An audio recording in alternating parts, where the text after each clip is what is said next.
வருமா அன்னைக்கு என்ன ஆச்சு சொன்னது நான் சொன்னது ₹100 சம்பாதிச்சு ₹100 சம்பாதிச்சு அவர் கொடுத்தாச்சு அந்த ₹200 ₹150 அவருக்கு தரம் சென்ட்ரல் அதை கொடுத்தாரு அவ்வளோதான் அதோட மீன் வரல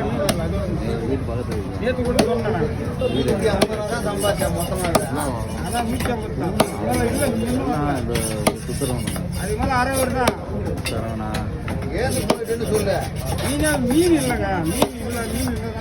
உட்காந்துருக்கும்போது என் கஸ்டமர் 4 பேர் வந்துட்டாங்க எனக்கு அந்த ஒரே ஒரு மீன் தான் நேற்று கூட